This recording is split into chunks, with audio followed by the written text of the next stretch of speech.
১৫০ টাকা মূল্যের প্লাস্টিক ও রাবারের তৈরি হাওয়াই চপ্পল ও পাদুকার উৎপাদন পর্যায়ে ভ্যাট অব্যাহতিপূর্ণ বহালের দাবি জানিয়েছেন ক্ষুদ্র ও মাঝারি উদ্যোক্তারা। শনিবার ঢাকা রিপোর্টার্স ইউনিটিতে এক সংবাদ সম্মেলনে তারা এই দাবি জানান। বাংলাদেশ পাদুকা প্রস্তুতকারক সমিতির সংবাদ সম্মেলনে জানানো হয়, নতুন আদেশে 15% ভ্যাট আরোপ হওয়ায় পণ্যের উৎপাদন খরচ বেড়ে গেছে।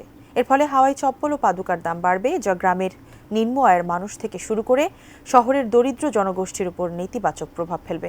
সমিতির সহসভাপতি জানান, দেশের 5 শতাধিক ক্ষুদ্র ও মাঝারি কারখানা এই শিল্পের সঙ্গে যুক্ত, যা বছরে কয়েক কোটি জোড়া পণ্য তৈরি করে এবং হাজারো মানুষের কর্মসংস্থান নিশ্চিত করে। এই শিল্প ক্ষতিগ্রস্ত হলে তা দেশের অর্থনীতি ও পরিবেশে দীর্ঘমেয়াদী নেতিবাচক প্রভাব ফেলবে।